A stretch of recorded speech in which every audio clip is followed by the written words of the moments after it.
Have you ever felt nervous or anxious when texting someone you like and didn't know how to act?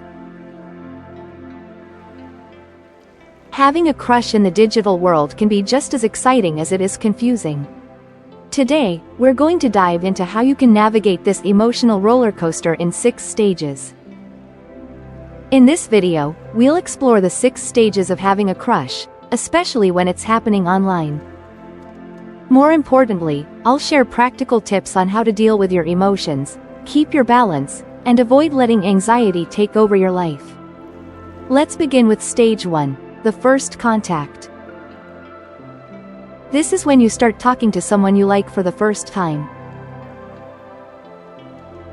There's that rush of excitement, but also a lot of uncertainty. Are they interested in me, or am I just reading too much into this? You send the first message and then wait, checking the screen constantly, wondering if you're going to get a reply. It's nerve-wracking. But here's the thing. Don't put all your emotional eggs in that first interaction. People are busy, and they might not respond immediately. Give them space and time.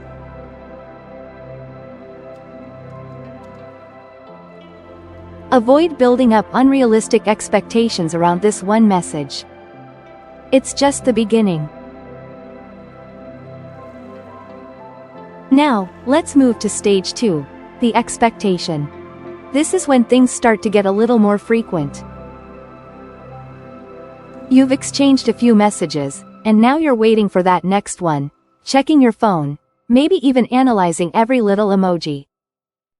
It's exciting, but it can also drive you crazy. You start imagining a future with this person, and that's where anxiety starts to creep in. Are they thinking about me too? Here's the trick. Try to not hang all your emotions on these exchanges.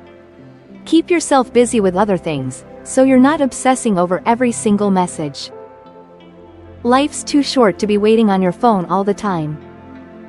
Keep your head in the game, and don't make this one person your entire world. Stage 3 is where things get real, anxiety and insecurity. This is the moment when doubts start to creep in. Maybe they didn't respond to a message right away, or you're overanalyzing every word. Did I say something wrong? Why haven't they texted back? It's easy to spiral into negative thoughts when you're texting someone you like, but here's something to remember. Digital communication can be difficult. It's easy to misinterpret or get caught up in anxieties. Take a step back and breathe. Focus on keeping things in perspective. If someone doesn't respond immediately, it doesn't mean they're not interested. It could just be that they're busy, or they have their own stuff going on. Give them some space to breathe too. When anxiety and insecurity start to build up, remind yourself that everyone has their own pace in digital communication. It doesn't mean they don't care about you. The way we interact online can sometimes make us feel disconnected, but the reality is that it's just a different medium. You can't expect someone to be constantly available just because you want them to be. Keep things in perspective, and remember that if they're interested, they will reach out when they're ready. It's important to be patient and not jump to conclusions. Stage 4 is where things start to get deeper, the deep communication. This is when you start sharing more personal details, opening up about your life, your thoughts, and maybe even your vulnerabilities. You feel like you're connecting more, but that also means there's a greater risk of getting hurt if things don't go as planned. You might start to wonder, am I opening up too much too soon? Am I being too vulnerable? The key here is to go slow.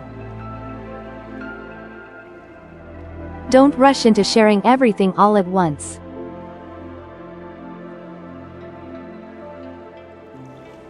Let the relationship develop naturally. You don't have to give all of yourself away in one conversation. Take it easy and let trust build over time. Authenticity is important, but so is pacing yourself. Building trust takes time, especially in the digital world. While it might feel tempting to dive right into deep conversations, it's important to create a safe space for both you and the other person. Sharing too much too soon can create pressure, and may cause the relationship to feel overwhelming. It's okay to take things one step at a time. Don't be afraid to keep some things private until you're both comfortable with opening up more. At stage 5, you feel the emotional connection growing stronger. You've been talking for a while, and now it's not just about chatting, it's about connecting on a deeper level. This stage is exciting because it feels real, but it also comes with its own set of insecurities. Am I feeling this deeply, or am I just imagining things? You start to envision a future with this person, but you wonder, do they feel the same? The key here is to stay grounded. Enjoy the connection without putting pressure on it. Keep your expectations in check. You're both still getting to know each other, so don't get too far ahead of yourself. It's easy to let emotions take the lead, but it's crucial to take things one step at a time and let things unfold naturally. In this stage, it's important to remember that the emotional connection should feel natural, not forced. If you're both feeling a spark, that's great, but don't rush into thinking that the relationship has to evolve into something more than it currently is. Enjoy the moments of connection, and keep the focus on the present. Building a strong emotional connection takes time and mutual understanding, and it's important to let things unfold in a way that feels comfortable for both of you. Finally, we reach stage 6, the real test. This is the moment when you start thinking about taking things offline. Maybe meeting up in person or having a serious conversation about where things are going. This stage can be nerve-wracking. What if the chemistry isn't the same in real life? What if it's awkward?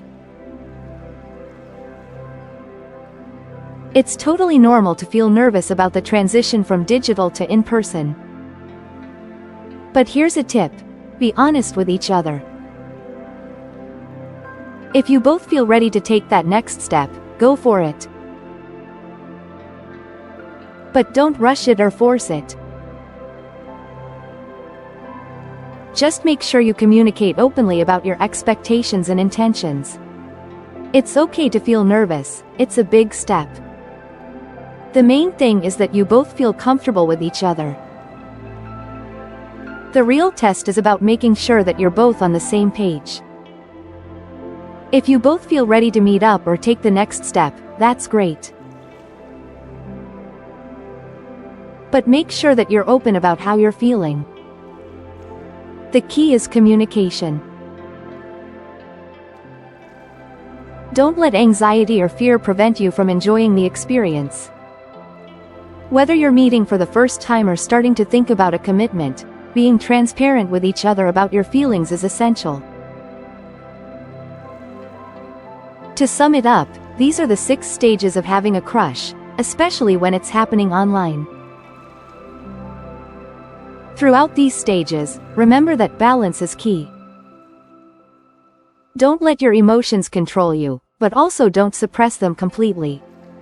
It's about being authentic, living in the moment, and allowing the relationship to grow naturally. Keep things real, and don't rush the process. So, tell me in the comments, which stage of having a crush are you experiencing right now?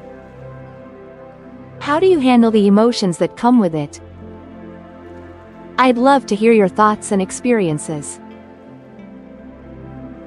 If you found these tips helpful, be sure to give this video a thumbs up and subscribe for more videos on how to navigate emotions and relationships. Until next time, stay true to yourself, and take care. Thanks for watching. Don't forget to like and subscribe for more content like this. See you in the next video.